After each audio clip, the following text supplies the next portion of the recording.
Hello friends, welcome to our channel. So మనం చాలా సార్లు తిరుమల వెళ్ళుంటాం. కానీ మీలో ఎంతమందికి ఒక్కడు మాతాదేవి గుడి తెలుసు అనేది కమెంట్లో చెప్పండి. ఒక్కడు మాతాదేవి అంటే స్వయాన వెంకటేశ్వర స్వామికి అమ్మగారు.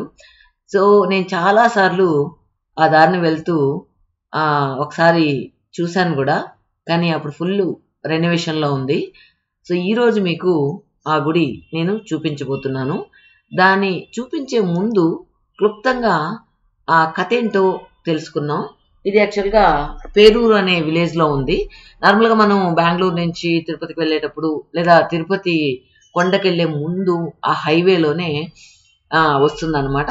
మనకు కనిపిస్తూ ఉంటుంది హైవేలో కూడా, లేదంటే ఆల్రెడీ గూగుల్లో ఉంది కదా, సెర్చ్ చేశారంటే ఒకలమాత టెంపుల్ అంటే వచ్చేస్తుంది.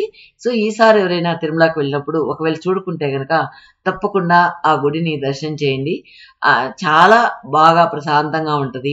అక్కడికి వెళ్ళిన తర్వాత ఒక మంచి పాజిటివ్ ఎనర్జీ కూడా వస్తుంది. సో ఒకలమాత గురించి ఆలయం గురించి ఏంటంటే, కలియుగ విష్ణు అవతారంగా మనం వెంకటేశ్వర స్వామిని భావిస్తూ ఉంటాం. తన్ని పెంచి పోషించిన తల్లి అని కూడా అంటూ ఉంటారు. ఆమె యశోద అవతారంగా చెప్తూ ఉంటారు. 17వ శతాబ్దానికి చెందిన ఒక్కుళాదేవి ఆలయం ఇందాక చెప్పినట్టు మనం తిరుపతి ముందు మెయిన్ రోడ్లోనే వస్తుంది. ద్వాపర యుగంలో తల్లి యశోదకు శ్రీకృష్ణుడు ఇచ్చిన వరఫలితంగానే కలియుగంలో శ్రీనివాసుడిగా అవతరించి ఒక్కుళాదేవి చేతుల మీదుగా వివాహం జరిపించుకున్నాడట. శ్రీ విష్ణు భగవానుడు ఈ వివాహం జరిపించుకున్నాడు వాళ్ళ తల్లి చేత. పొత్తిళ్ల నుంచి శ్రీకృష్ణుని పెంచి పోషించిన మాతృమూర్తి యశోదాదేవి చిన్నప్పటి నుంచి ఎందరో రాక్షసులను సంహరించిన శ్రీకృష్ణుడి లీలల్ని మహిమల్ని కళ్ళారా చూసి ఆనందించింది యశోదాదేవి.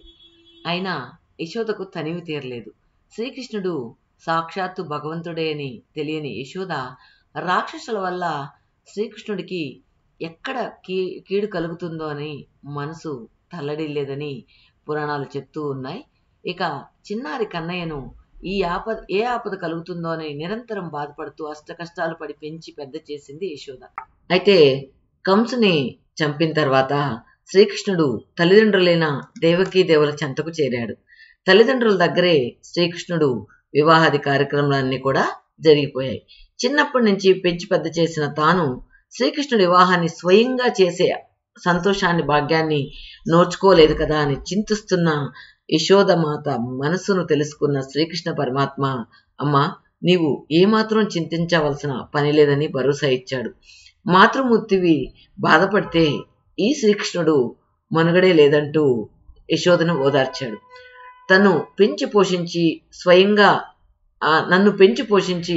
స్వయంగా నువ్వే నాకు వివాహాన్ని చేసి సంతోషించే భాగ్యాన్ని కలిగిస్తానంటూ అభయమిస్తాడు.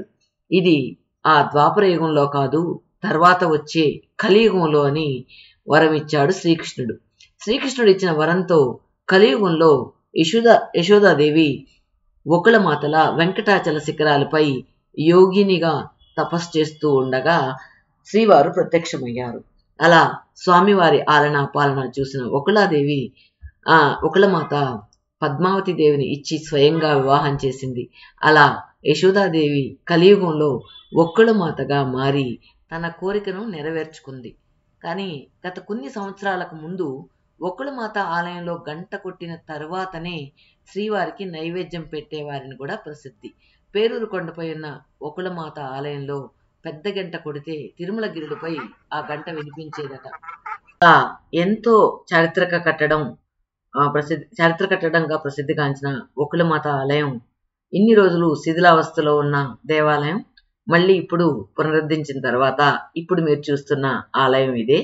యాక్చువల్గా నేను లాస్ట్ టైం వెళ్ళినప్పుడు ఫుల్ శిథిలావస్థలో ఉంది. స్వామి వాళ్ళ అమ్మ టెంపుల్ అనమాట ఇది, ఒక్కళమాతాదేవి. చాలా రోజులుగా అనుకుంటా ఉన్నా చూద్దామని. సో ఈ రోజు అవకాశం వచ్చింది. రండి, నాతో పాటు మీకు కూడా దర్శనం చేపిస్తా. రండి.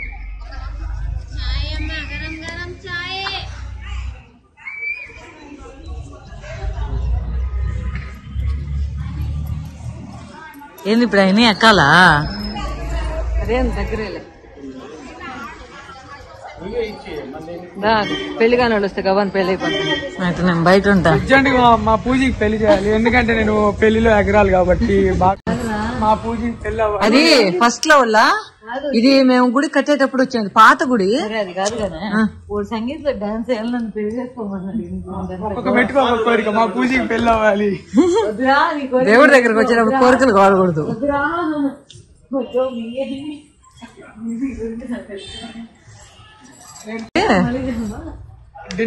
అక్క పెళ్లి కోసం, అక్క డిన్నర్ కోసం, సంగీత్ కోసం అక్క పెళ్లి అవ్వాలి.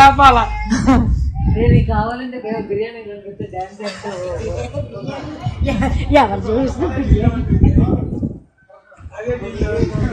చూడు ఆమె కొట్టి చేసిపోతుంది. దేవుడి కడుగుతాయి బిర్యానీలు, వెజిటేబుల్ బిర్యానీ కూడా బిర్యానీ.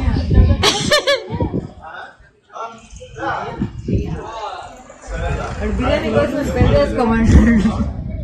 Full vibe. చూడు ఇక్కడ ఒక కొండని, దీనికి ఒక పెద్ద హిస్టరీ ఉంది తెలుసా.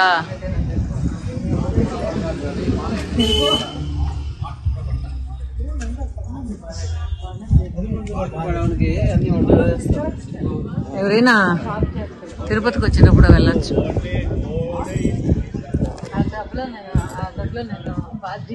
అయినా కుండీలు కూడా ఎంత పెద్దవి చూడు, అవి ప్లాస్టిక్ కదా. అంతకుముందు మనము ఏం లేదు అంతా.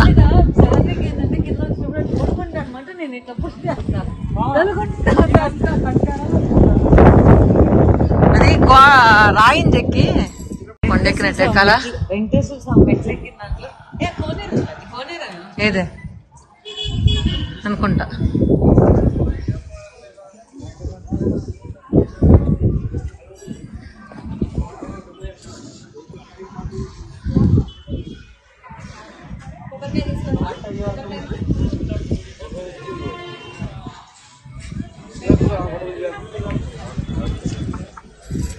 సో ఇక్కడ మీరు ఏదైనా పూజలు చేసుకోవాలంటే ఆ పూజల వివరాలన్నీ కూడా అమౌంట్తో సహా నేను చూపించాను. సో మనకు టైమింగ్స్ అంతా కూడా అక్కడ ఇచ్చున్నారు కదా, దాని ప్రకారం మీరు ఏదైనా పూజలు చేసుకోవాలంటే ఆ ప్రకారం చేసుకోవచ్చు. నీకు మీ నాన్నమ్మకి మా పూజకి గుళ్ళో ఏ ప్రసాదాలు పెట్టినా అంత ఇష్టం అన్నమాట. అదేవిధంగా అత్తమ్మ కూడా గుళ్ళో ప్రసాదాలు అంటే అంత ఇష్టం. అదే అనుకుంటూ ఉన్నాను, మీ నాన్నమ్మకి నీకు గుళ్ళో ప్రసాదాల కోసం వెళ్తారని.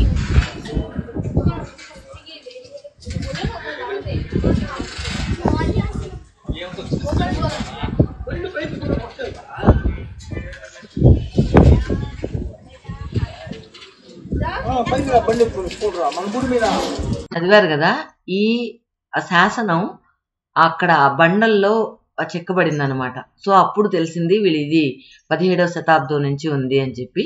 సో మీరు కూడా ఈ ఒకళమాత దర్శనం మీరు చేసుకోండి. సో ఒకళమాత దేవి గుడికి వెళ్ళిన తర్వాత మనకు ఒక పాజిటివ్ ఎనర్జీ వస్తుందని చెప్పాను కదా. సో అలాగే మనం కనీసం ఎండలో కాకుండా మార్నింగ్ టైం కానీ లేదా ఈవినింగ్ కానీ ఈ కొండపైకి ఎక్కితే కనుక ఎంత ఆహ్లాదమైన వాతావరణం ఉంటుందో మనం చూడొచ్చు. సో చక్కగా ప్రసాదం కూడా నీట్గా ఇత్తల్లి ఇది తెల్లగా తోమి అందులో పెడుతున్నాను అన్నమాట ప్రసాదం. సో పైనుంచి వ్యూ కూడా చాలా బాగుంటుంది. అందుకే నేను చెప్పాను మార్నింగ్ కానీ ఈవినింగ్ కానీ వెళ్ళండి, చాలా ప్రశాంతంగా ఉంటుంది. సో మేమైతే అప్రాక్సిమేట్గా ఒక 8 o'clock వెళ్ళామన్నమాట. సో మా లక్ ఏంటంటే ఆ రోజు ఫుల్ క్లౌడీగా ఉంది. సో నడిచేటప్పుడు కానీ ఎక్కడ కూడా ఇబ్బంది పడకుండా చాలా బాగుందన్నమాట. కొంచెం వయసున్న వాళ్ళైతే కొంచెం ఎక్కడానికి నిదానంగా ఎక్కచ్చు, ఎందుకంటే మెట్లు కాదు జస్ట్ స్లోప్ లాగా ఉంటుంది ఇందాక చూపించినట్టు. అందువల్ల మనం ఎక్కచ్చు అనమాట. ఇట్లా పంతులు గారు వాళ్ళైతే వెహికల్స్లో వెళ్తూ ఉంటారు. మోస్ట్లీ మన వెహికల్స్ అయితే అలౌ చేయరనమాట. ఇంకేమన్నా పెద్దవాళ్ళు ఎక్కలేని వాళ్ళైతే ఏమన్నా ఉంటే కానీ ఏమన్నా డ్రాప్ చేస్తారేమో నాకైతే తెలియదు. సో ఎండ్లో కాళ్ళు కాలకుండా సైడ్లో కూడా వైట్ పెయింట్ లాంటిది వేసి ఉంటారు కాబట్టి మనం ఈజీగా వెళ్ళొచ్చు అనమాట. ఆ సరౌండింగ్స్ అయితే నాకు ఎంత బాగా నచ్చాయో, ఇంకా డెవలప్ చేస్తూనే ఉన్నారు. నేను మోస్ట్లీ ఒక 4-5 years బ్యాక్ వెళ్ళాను. అప్పుడు కూడా మన ఛానల్లో వీడియో ఉన్నది, ఫుల్ డెమాలిష్ చేసి మళ్ళీ రీకన్స్ట్రక్ట్ చేస్తున్న వీడియో అనమాట అది. సో ఈ కథ కూడా ముందు విన్నారు కదా, ఎలా అనిపించింది కమెంట్స్లో చెప్పండి. So thank you for watching.